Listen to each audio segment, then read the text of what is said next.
Periyar Q news. స్వర్ణకారుల ఐక్యత, స్వర్ణకారుల ఐక్యత, స్వర్ణకారులకు న్యాయం, స్వర్ణకారులకు న్యాయం, ముస్తాబాద్ మండల స్వర్ణకారులకు, ముస్తాబాద్ మండల స్వర్ణకారులకు. ఈరోజు ముస్తాబాద్ మండల కేంద్రంలో మండల స్వర్ణకారులు, పట్టణ స్వర్ణకారులు ప్రెస్ మీట్ ఏర్పాటు చేయడం జరిగింది. 2020 సంవత్సరము 9వ డేటు 4వ నెల ముస్తాబాద్ పట్టణంలో న్యూ జగదంబ జ్యువెల్లర్ షాప్ ఏర్పాటు చేయడం జరుగుతున్నది. ఇక జరుగుతుందని ఆందోళన చెంది అందరూ సమావేశమై మండల ముస్తాబాద్ ఎస్ఐ గారి నుంచి ఈఓ గారి నుండి ఎంపీడీఓ గారికి, ఎంఆర్ఓ గారికి వినతిపత్రులు ఇవ్వడం జరిగింది. గౌరవ ప్రభుత్వ చీఫ్ ఆదిశీనకు పంపడం జరిగింది. మహేందర్ అన్నకు వాట్సాప్ ద్వారా పంపడం జరిగింది. అందులో చాలా కాలయాపన జరిగింది. 12 రోజులు రిలే దీక్షలు చేయడం జరిగింది. మహేందర్ రెడ్డి గారు హామీ ఇవ్వడం జరిగింది, దీక్ష విరమించడం జరిగింది. తెల్లారితే అలవ సన్నకార చలో ముస్తాబాద్ ప్రోగ్రామ్ స్టేట్ అది విచ్ఛిన్నం చేయడానికి వాళ్ళు మా దీక్ష విరమింపజేసిండ్రు, ఇచ్చిన మాట తప్పిండ్రు. కానీ ఈరోజు వరకు షాపు పెడుతుందని చెప్పినాం కానీ షాప్ ఆల్రెడీ పెట్టిండ్రు, రన్ అవుతుంది. ఇకపోతే ఒక వేదిక ఏర్పాటు చేసిన ముస్తాబాద్లో ప్రజా సంఘాల ద్వారా సిఎల్సి నాయకుడు రఘునాథ్ సార్, హైకోర్టు అడ్వకేట్, ప్రజా సంఘాలతోనే వేదిక ఏర్పాటు చేసి మా ఆవేదన వెలిబుచ్చాం. ఇక్కడ 70 కుటుంబాలు ఉంటాయి ముస్తాబాద్ మండలంలో. మా జీవనోపాధి దెబ్బతింటుంది, సరౌండింగ్ ఏరియా దెబ్బతింటుంది, మా బ్రతుకులు ఆగమవుతాయి. మరి పెద్ద ప్రాంతాలలో, పట్టణాల్లో లేని షాప్ ఇక్కడ జ్యువెల్లరీ షాప్ ఇక్కడ పెట్టడం ఏంటిది? ఈ ధరలు పెరిగినాయి, ఆగమవుతుండ్రు, చావులు ఎక్కువైనాయి, బలవన్మరణాలకు ఎక్కువ పాల్పడుతుండ్రు. నన్ను బతకనివ్వండి, మాకు న్యాయం చేయండి, మాకు సహాయం చేయండి. మరి తెలంగాణ ఉద్యమం గురించి ఇచ్చిన హామీలు ఏమైనాయి? నీళ్లు, నిధులు, నియామకాలు, ఉపాధి ఎటువైంది? ఉపాధి స్వర్ణకారులకు కూడా ఉపాధే కదా, మేము బీసీలమే కదా, మాకు భూములు, జాగాలు, ఆస్తిపాస్తులు, ఇండ్లు, బంగ్లాలు, ఎలాంటి వ్యాపారాలు, వడ్డీ వ్యాపారాలు లేవు కదా. మేము చేసుకొని బ్రతుకుతేనే, ప్రజలు ఇచ్చిన సొమ్మును చేసి తిరిగి వాళ్ళకి ఇచ్చి నిజాయితీకి బ్రతుకుతేనే మా బ్రతుకు. ప్రత్యామ్నాయ మార్గాలు లేవు. ఆకలి చావులు సుమారు తెలంగాణ వచ్చాక 1000 మంది చనిపోవడం జరిగింది. బలన మరణాలు పాల్పడ్డారు 1000 మంది. కుటుంబాలు రోజున పడ్డాయి. మా శ్రీకాంతాచారి గారు తెలంగాణ కోసం అవసలు వాసిన హనమయూరుడు కాసో శ్రీకాంతాచారి, తెలంగాణ ఉద్యమ నాయకుడు, తెలంగాణ విశ్వకర్మ ముద్దుబిడ్డ. ఈ మధ్యలో కూడా బీసీ ఉద్యమం కూడా బలైండు సాయి ఈశ్వరాచారి.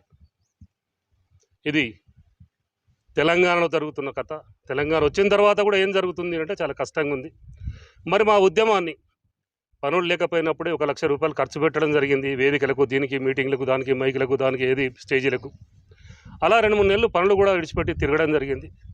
ర్యాలీ తీయడం జరిగింది, ఫ్లెక్సీ పెట్టి మా ఆవేదన, మా బాధలు, మా డిమాండ్స్ చెప్పడం జరిగింది. ఇవన్నీ చేస్తున్న సందర్భంలో కూడా చీమ గుట్టినట్టు లేదు అని 25/5/2025 నాడు జిల్లా కలెక్టర్ మాతృశ్రీ ఘటనలో జరిగింది. అంతకుముందు 28/4/2025 నాడు కూడా కలెక్టర్ను ప్రజావాణిలో ఇవ్వడం జరిగింది. గౌరవ కలెక్టర్ స్పందించి మీకు న్యాయం చేస్తా, తప్పకుండా షాప్ ఉండదు, షాప్ మూసేస్తారు, తనకి ఎలాంటి పరిమితులు లేవు, ఎలాంటి లైసెన్స్లు లేవు అని చెప్పడం జరిగింది. రెండోసారి అదే విషయం. ఇక చివరికి సారే ట్రాన్స్ఫర్ అయిపోయిండు.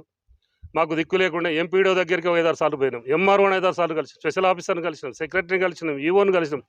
అసలు మా బాధ పిచ్చోళ్ళకి ఎందుకు జమగట్టిరు? మేము ఇచ్చినవన్నీ బుట్టదాకలు మా పేపర్లు.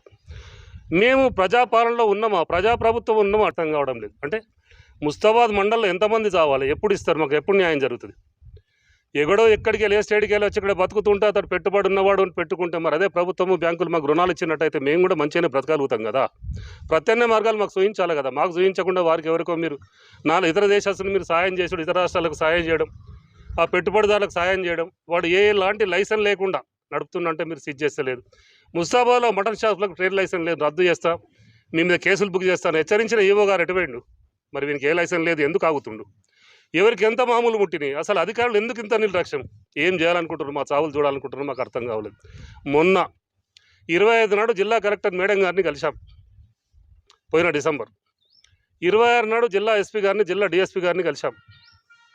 చాలా స్పష్టంగా చెప్పింది మేడం, మేము డిపిఓ గారికి రాశాం, మీకు తప్పకుండా న్యాయం జరుగుతుందని చెప్పడం జరిగింది. మీకు సాయం చేస్తాం, న్యాయం చేస్తాం, విచారణ చెప్తామని చెప్పడం జరిగింది. మీకు మంచి జరుగుతుందంటే సంతోషంగా వచ్చినాం. ఎన్నికల కూడా రావడం, మేము ఇచ్చిన బుట్టదాఖలు కావడం ఇవన్నీ గంగల కలవడం మాకు ఏ న్యాయం జరుగుతలేదు, ఏ సాయం జరగలేదు ఇప్పటి వరకు. ఇలా ఈశ్వరాచారి తెలంగాణ కోసం, తెలంగాణ సిద్ధాంతకర్త ప్రొఫెసర్ జయశంకర్ తెలంగాణ కోసం, సాయి ఈశ్వరాచారి బీసీ కోసం, శ్రీకాంతాచారి తెలంగాణ కోసం. అంటే ఈ మధ్య కాలంలో ఉగలాపురంలో చనిపోయాడు మున్రాయి సత్యం, లస్కరీ నరేష్ నిజం మొన్న మెదక్లో చనిపోయాడు. అంటే ఎప్పుడో వాళ్ళు చనిపోతూనే ఉన్నారు, చనిపోవడానికి కాదు, ప్రభుత్వ లెక్కలు లేవు.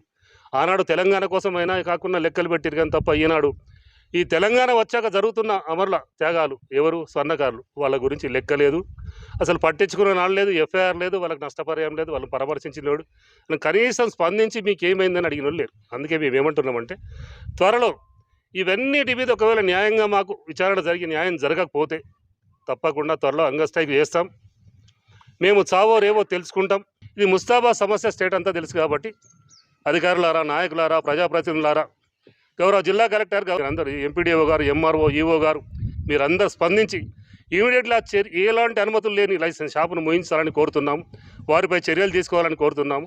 సత్వరం మీరు చర్యలు తీసుకుంటారని, మాకు న్యాయం చేస్తారని ఈ మీడియా ద్వారా మా సంఘ నాయకులకు, సంఘ సభ్యులకు అందరికీ నేను ప్రత్యేక ధన్యవాదాలు, మీడియా ప్రతినిధులకు ప్రత్యేక ధన్యవాదాలు చేస్తున్నా.